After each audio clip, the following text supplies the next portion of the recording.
녹내장은 보통 안약으로 치료를 하게 되는데 안약을 매일 저만하는 것도 굉장히 어려운 일이고 또 녹내장 안약 때문에 부작용이 생기는 경우도 상당히 많습니다. 또 안약을 저만하게 되면 평생 넣어야 되는 경우가 많아서 이것도 꽤 부담이 됩니다. 안녕하십니까. 저는 더원서울안과의 김석환 원장입니다.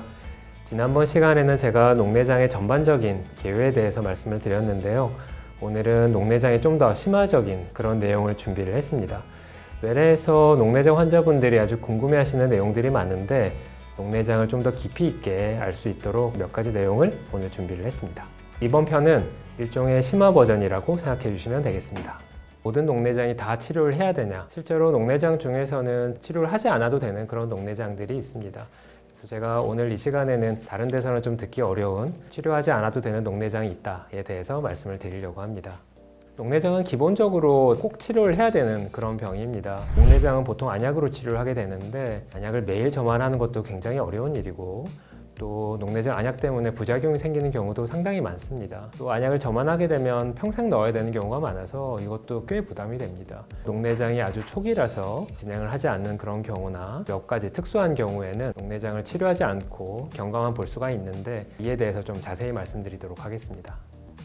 첫 번째는 정상암 녹내장 초기입니다. 녹내장은 시신경에 구조적인 문제가 생겨서 보이는 범위가 좁아지는 그런 병인데요. 녹내장이 아주 초기에는 시신경에 구조적인 문제가 생겼지만 보이는 범위는 정상인 그런 경우가 흔히 있습니다. 이를 시야 결손 전 녹내장, 프리페리메트릭 글라우코마라고 얘기를 합니다. 이 경우에서는 치료를 하는 것이 좋은지 아니면 치료를 하지 않고 경과를 보는 것이 좋은지 아직 정확하게 알려져 있지는 않습니다. 대학병원 교수님들 사이에서도 어떤 식으로 치료를 하는지가 좀 엇갈리는 그런 편인데요. 어떤 교수님들은 그래도 이렇게 초기라도 안약을 써서 치료를 하는 게 좋다고 생각하시는 교수님들도 있고 저는 좀 지켜보는 편인데 몇 가지 이유가 있습니다. 치료를 하지 않더라도 꽤 오랫동안 나빠지지 않는 환자들이 나빠지는 경우보다 사실은 더 많습니다. 게다가 약을 한번 쓰게 되면 평생 넣어야 되는데 약의 부작용도 상당히 있고 약을 매일 저만하는 것도 굉장히 어려운 일이거든요.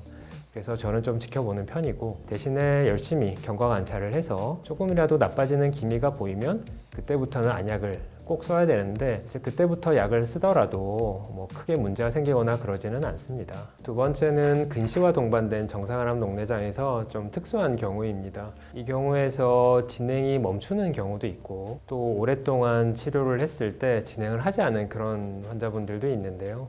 이런 경우에는 약을 중단을 하고 조심스럽게 경과를 관찰해보는 그런 경우도 있겠습니다. 근시가 있는 정상암 녹내장에서 시신경 유두가 좀 특별한 모양으로 생긴 그런 분들이 있습니다. 저희가 톨전, 회선이라고 표현을 하는데요. 이렇게 시신경이 좀 돌아간 것처럼 보이는 그런 환자분들이 있는데 녹내장이 진행을 하다가 어느 정도 시간이 지나면 멈추는 경향을 좀 보입니다. 그런 환자분들한테는 저희가 조심스럽게 약을 끊고 지켜볼 수가 있고요. 또 한 가지 경우는 저희도 원인을 정확하게 잘 모르지만 분명히 녹내장이 생기긴 생겼는데 꽤 오랜 기간 동안 진행하지 않고 그대로 있는 환자분들도 상당히 많이 있습니다. 문제는 이런 환자분들을 처음에는 구별을 할 수가 없다는 점이 문제인데요.